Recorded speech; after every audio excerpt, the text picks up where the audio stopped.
Hello. How are you? Good to see you. Nice to see you. Well, hang on. I think you're going to start with him because... Right. Oh, hi. Oh, we can start here. Hi, Steve Lentz How from are you? Spectral Communications. How Hi. are you? Good, thank Well, you. tell us a little about who you think is funny that's here tonight. And, I don't even know who's here tonight. He's funny. It's my friend Steven. Who's here? Gosh, Kelsey Grammy. Very funny. Very funny. Aren't you both there? Also funny.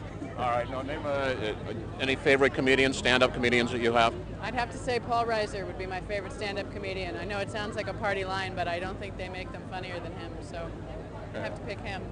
Okay. Any favorite shows? Name off. Tell me. Favorite television shows? Right.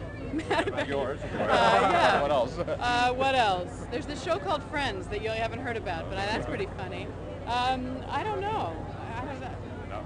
Sorry. Sort of a Excuse me? meltdown. I'm going to bring it back down. I'm not married. Hello. Not okay. Good night. Drive safely. Does anybody want to say anything or not really? Thank you very much. Thank you. What does this award mean for you? It means I stand up there, and the pressure to be funny in that room is so brutal that I just implode and am terrified.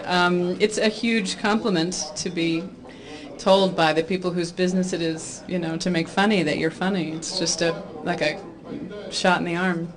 How do you succeed? How do you survive with such comedic power in that room with you?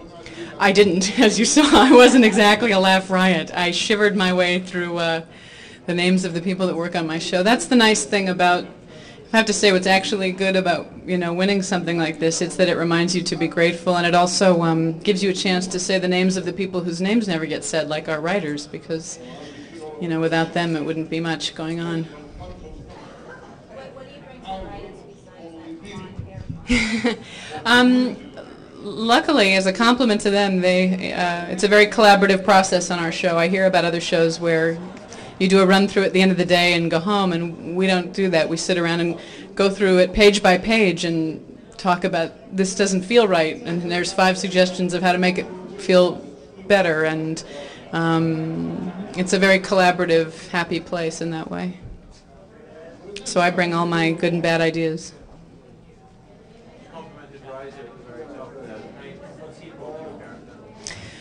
He decided he hired me. I mean, it was his idea, his big fat idea that I could be funny, so he brought that. It's almost hard to, I feel like it's one performance, really, so that's why I feel like this belongs to him. It's really just 2 sides of one coin what we do all day, so he brings everything to it. Sure, today. As today I do. Yeah, I guess so. Is comedy what you've always done? I've sort of always done all of it. I studied a lot, so I would do, Shakespeare for 4 weeks in class, and then do Neil Simon for 4 weeks in class, and then do Chekhov for 4 weeks. You know what I mean? I sort of studied all of it. It's like the spaghetti theory. This is the one that's stuck on the refrigerator, so I kept doing it. Do you like doing comedy the most? I don't really have a most favorite. I feel like once I've done a year of this show, like I did a movie last summer that was totally different from this show. It was a action, adventure, drama, sort of, with a part that was completely different than this part. So I think once you've put 8 months into funny, you want to sort of water the other garden.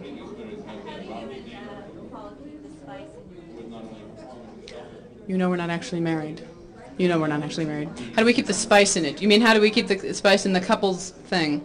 Well, what we've actually tried to do, I didn't really want to do a series when this came along, and the reason I decided to do this one is I thought that 5 or 6 years, whatever it turns out to be, of a relationship, year 1 is different than year 2, and year 2 is different than year 5, and so it's something that could grow sort of organically. So instead of spicing it up inauthentically, we've tried to look at what happens when the spice goes out, what happens when you have to manufacture spice. We've sort of tried to turn the challenge into a good thing.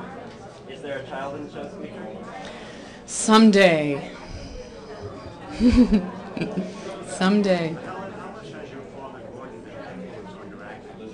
He's been an enormous influence. He's a director, and I grew up in New York, and he took me to the theater all the time. So that was the first thing that made me want to do this at all.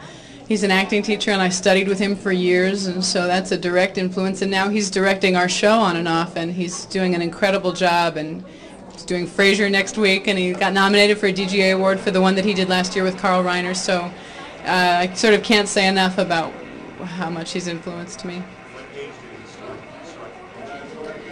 Start coaching me? I think I was around 16, and I studied with him for about 4 years. After Mad About You. Resting and working on wonderful parts, I hope. You know, I miss, I'd say movies and plays. You know, I miss working on stage, so I would like to go back to New York and work on the stage again. Is that in the near future? You mean the end of Mad About You? God, I don't think so. Knock on wood or something? No, I don't think it's going to happen too soon. Okay, thank you very much.